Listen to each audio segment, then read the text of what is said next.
नमस्कार दोस्तों आज जिस स्टॉक की मैं चर्चा करने वाला हूं उस स्टॉक का नाम आपको आपकी स्क्रीन में दिख रहा होगा।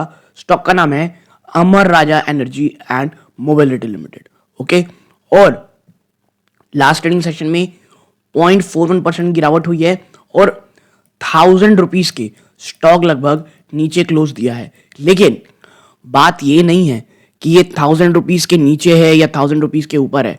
प्रॉब्लम यहां पे ये दोस्तों, अमर राजा बैटरीज में आप देखेंगे पिछले एक साल में इसने निचले स्तरों से एक शानदार रैली दिखाई। आप देखें यहाँ पे कितने रुपए तक, 129%। और वहां से आप देखेंगे तो एक ना बहुत, मैं कहता हूं ना, बहुत डिप्रेसिव ये मुझे आप कह सकते हैं चार्ट दिखता है। आप देखें यहाँ पे ये गिरावट ना, ये मुझे लगता है जो रिटेल निवेश का है उसे तोड़ के रख देती है। मैं ऐसा इसक्यों कह रहा हूं, देखिए एक तो ये गिरावट आप देखेंगे ऊपरी स्तरों से एक बार चेक करते हैं तो आप पाएंगे स्टॉक ने आपको लगभग 44%, आप टू बी प्रिसाइज मान के चलते हैं 45% इसने क्रैश करा दिया है। लेकिन जब आप एक सेक्युलर गिरावट करते हैं ना, थोड़ी सी बहुत एक बार जंप दिख रही है, बट ये तो जो निवेशक होता है, रिटेल निवेशक, उसका जो आप कह सकते हैं एक एक आप कह सकते हैं कॉन्फिडेंस होता है एक स्टॉक को लेकर के, वो बहुत ज्यादा खराब होता है। और इसके साथ साथ मैं बता दूं आपको, वो एक्यूमुलेशन भी बहुत ज्यादा करता है। जी हाँ, जिन्हें स्टॉक में होता है, मैं आपको शेयर होल्डिंग पैटर्न दिखाऊंगा, आप पाएंगे कि पब्लिक ने वापस से माल उठाया। और देखिए उठाता वो इसीलिए है क्योंकि ये गिरावट कुछ ऐसी अचानक से बहुत बड़ी गिरावट नहीं होती जो डराने वाली हो जाए। ठीक है, तो अमर राजा बैटरी में आने वाले समय में क्या करना है, Q3 के नंबर कैसे आए हैं और मैनेजमेंट क्या कह रही है, क्या चैलेंजेस हैं, इन तमाम चीजों में चर्चा करेंगे। और फिर लास्ट में जो लेवल्स होने चाहिए उसके ऊपर हम यहां पे चर्चा करेंगे। तो यदि आप इस स्टॉक में निवेशित हैं या फ्रेश इन्वेस्टमेंट की सोच रहे हैं, ये वीडियो आपको बहुत बहुत काम आएगा दोस्तों। ओके, नाउ आप देखें यहां पे स्टॉक अमर राजा बैटरी, देखिए दो स्टॉक, अमर राजा और दूसरा आता है एक्साइड।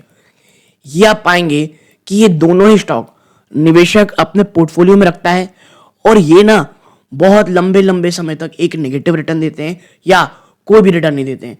अगर मैं आपको अमर राजा बैटरी 5 साल में दिखाऊं ना, आप देखें एक इतना बड़ा पीरियड है ना कंसोलिडेशन का, ये देखिए इतना बड़ा पीरियड है। बल्कि अगर हम इसको भी ले लें तो आपको दिखेगा कहीं बहुत बड़ी एक तेजी नहीं हो रही, बल्कि सिर्फ और सिर्फ आप कह सकते हैं लंबा समय चल रहा है। और देखिए हुआ क्या था, जब कोविड आया था, कोविड के बाद से बैटरी स्टॉक्स में बहुत प्रॉब्लम आ रही थी। लेकिन एक चीज मैं बता दूं, उस समय तमाम बैटरी कंपनी चाहे अमर राजा हो या एक्साइड हो, और अमर राजा उनमें से मैं कहूंगा फ्रंट रनर थी, जिन्होंने बहुत ज्यादा ऑप्टिमाइज किया था अपने आप को, कम से कम खर्चों में ज्यादा ज्यादा बिजनेस कैसे किया जाता है इसकी चर्चा कराई थी। और एक और चीज मैं आपको बात करा दूं, अमर राजा में जो एक आप कह सकते हैं आने वाले समय में जिस प्रकार की गर्मी, जी हां जिस प्रकार की हम गर्मी की बात कर रहे हैं वो बहुत भयानक होने वाली है। और अमर राजा का एक बहुत बड़ा सेक्शन कहां से आता है पता है आपको, वो आता है आप कह सकते हैं जो रिप्लेसमेंट होती है। ठीक है, रिप्लेसमेंट मार्केट से जो बैटरी की रिप्लेसमेंट होती है वहां से बहुत ज्यादा आता है। और मुझे ऐसा लगता है आने वाला समय बैटरी कंपनीज के लिए काफी शानदार होने वाला है दोस्तों। ओके, लेकिन कैसा क्या होगा हम आगे चर्चा करेंगे। लेकिन उससे पहले दोस्तों आपकी स्क्रीन में दिख रहा होगा मात्र 12.8% ऐसे व्यूअर हैं जो हमारा चैनल देख रहे हैं, जो हमारा वीडियो देख रहे हैं और चैनल को सब्सक्राइब कर रखे हैं। आपका बहुत बहुत धन्यवाद दोस्तों। और 87.2 ऐसे व्यूअर्स हैं जो हमारा चैनल वीडियो देख रहे हैं बट चैनल सब्सक्राइब नहीं कर रखे हैं। आपका भी धन्यवाद कि आप हमारा वीडियो देखते हैं बट प्लीज चैनल को सब्सक्राइब जरूर कीजिएगा। आपका एक छोटा सा कदम चैनल की ग्रोथ में बहुत मोटिवेशन देता है दोस्तों। ठीक है, चैनल ग्रोथ में बहुत मदद करता है और हमें बहुत मोटिवेशन मिलती है। इसलिए प्लीज चैनल सब्सक्राइब करके, वीडियो को लाइक करके और वो साथ शेयर जरूर कीजिएगा। अब आते हैं आगे, देखिए सबसे पहले आपको यहां देखना पड़ेगा स्टॉक 1786 रुपए का, ठीक है 76 रुपए का इसने लो लगाया, हाई लगाया माफ कीजिएगा। और वहां से इसने 738 का आप कह सकते हैं 738 का लो था। तो अभी ना ये आपको मिडिल मिल रहा है, ना ही बहुत नीचे ना ही बहुत ऊपर। इसके साथ साथ स्टॉक की पी 19.3 है, इंडस्ट्री की पी आप यहां पर पाएंगे कि जो इंडस्ट्री की पी है उससे आपको सस्ता मिल रहा है। आरओसी आरओई देखिए तो ठीक ही है, ठीक है। प्राइस टू बुक वैल्यू कोई बहुत एक्सपेंसिव नहीं है, ओके। कोई प्लेज परसेंटेज नहीं है दोस्तों। पेट्रोस की स्कोर 6 है, ठीक है। अब आप देखिए एक बहुत ही इंट्रोडक्शन चर्चा कर लेते हैं कि भाई साहब एक टेक्नोलॉजी लीडर है और लार्जेस्ट मैन्युफैक्चरर है लेड एसिड बैटरी का, चाहे वो इंडस्ट्रियल हो और ऑटोमोबाइल एप्लीकेशन में हो।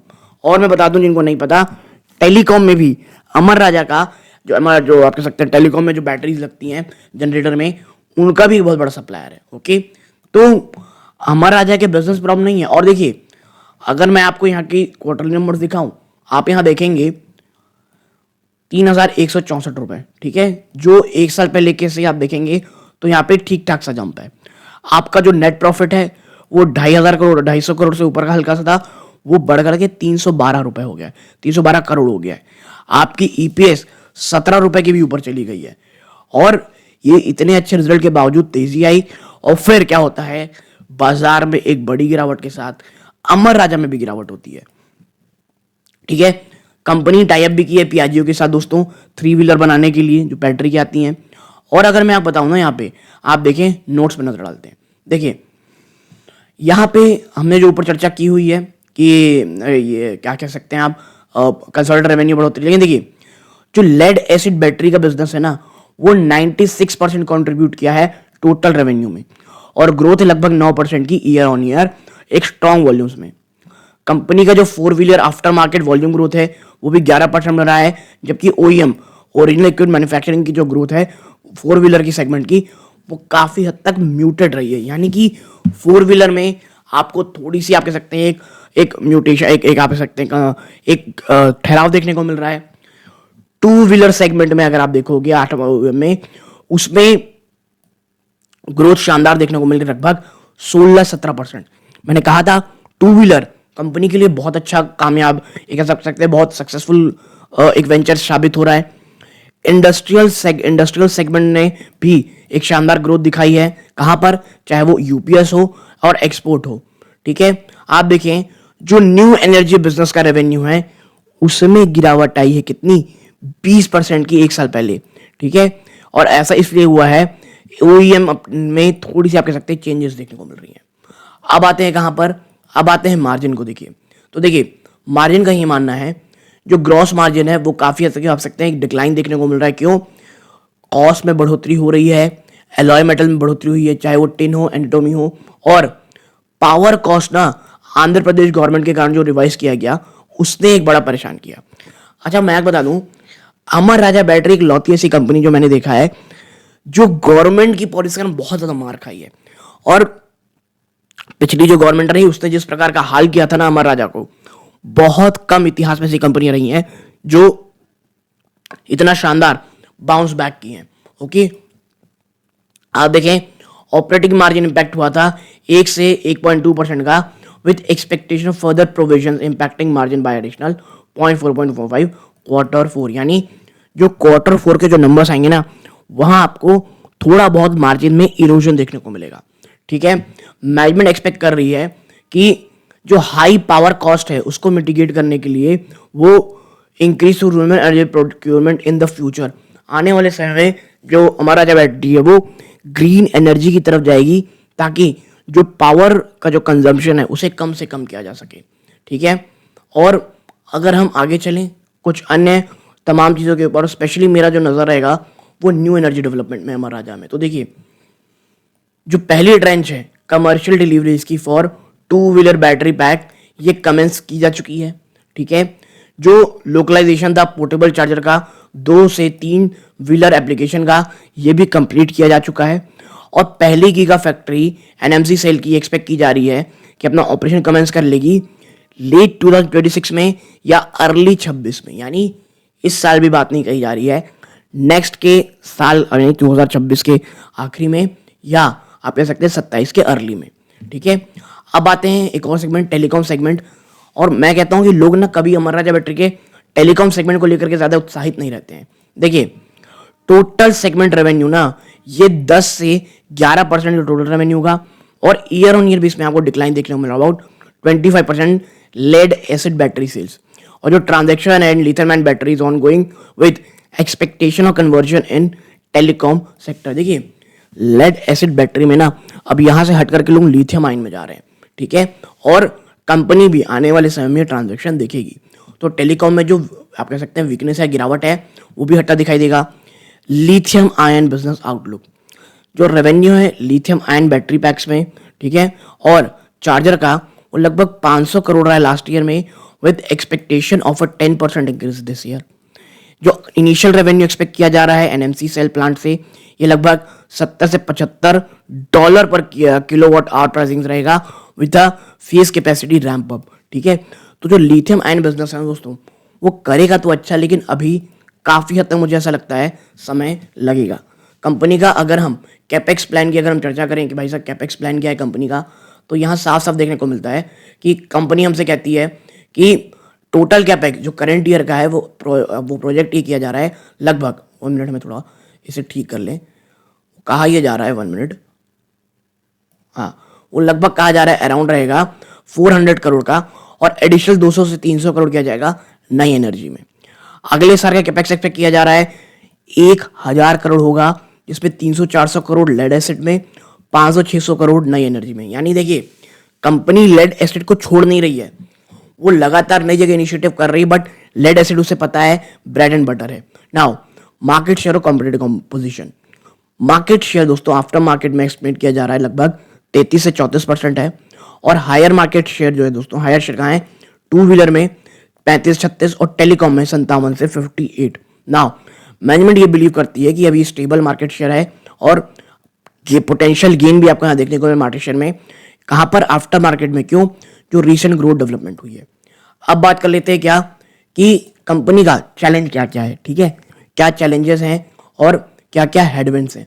तो देखिए मैनेजमेंट यहाँ बात कह रही है, 1 मिनट, मैनेजमेंट साफ साफ यहाँ कह रही है कि चैलेंजेस क्या है, प्राइसिंग प्रेशर, रॉ मटेरियल में वोलेटिलिटी अप डाउन देखने को मिल रहा है, और potential over supply lithium ion के मार्केट में। देखिए अभी के समय ना हर कोई लिथियम आयन के ऊपर आप कह सकते हैं लिथियम आयन बना रहा है, तो जो सप्लाई है वो बहुत ज़्यादा है, जिसके कारण जो एक मार्जिन की उम्मीद की जा रही थी वो थोड़ी कम होती दिखाई दे रही है। आप देखें, they emphasise a cautious approach to capital investment ensuring financial prudence given the high capital intensity in the sector. वही कह रहे हैं भाई, सोच समझ करके पैसा लगाएंगे, क्योंकि पैसा लगाना शुरू करेंगे तो इतना पैसा लगा सकते हैं सेक्टर में जिसकी कहीं कोई चीज़ें नहीं है। देखिए प्राइसिंग स्ट्रेटजी क्या है, no recent price hike have been implemented, लेकिन मैनेजमेंट मॉनिटर करे लेड प्राइसेस को और ये एडजस्ट करे प्राइसिंग को इंक्रीज कॉस्ट को लेकर के। Now the impact of currency depreciation और lead prices is also being एक्सेस। नाउ ओवरऑल आउटलुक अगर आप देखोगे, मैनेजमेंट काफी हद तक ऑप्टिमिस्टिक है वॉल्यूम्स के साथ मोमेंटम को लेकर के, एंड डोमेस्टिक आफ्टर मार्केट और एक्सपोर्ट मार्केट को लेकर के, with expectations of continued growth in the lead acid business, और they anticipate recovery in new energy business as local as effort progress। यानी न्यू एनर्जी बिजनेस के साथ भी company बहुत ज़्यादा प्रोग्रेस करने की सोच रही है। नाउ अगर हम देखें लेवल्स की चर्चा करें तो आप पाएंगे देखिए अभी भी बिरसा इन्वेस्ट में नालंदा इंडिया फंड का 8% ज़्यादा स्टेक है, फ्रैंकलिन इंडिया ग्रुप का 2% ज़्यादा स्टेक है, वैनगार्ड का 1% ज़्यादा है, तो बड़े इन्वेस्टर हैं इसमें। और पहला सपोर्ट यहाँ कहा जा रहा है 9,904, देन 829, देन 727। पिवट पॉइंट के आसपास ही स्टॉक खड़ा है 1006। प्रीवियस मंथ जो ट्रेड हुआ उसमें प्राइस रेंज निकाली जा रही है फिबोनाकी में 938 रुपीज, देन 896, देन 829। ठीक है, तो ये इस प्रकार के लेवल्स हैं। तो अगर आपको वीडियो अच्छा लगा हो लाइक करके चैनल सब्सक्राइब जरूर कीजिएगा। ये सूर्यकांत है, जय हिंद।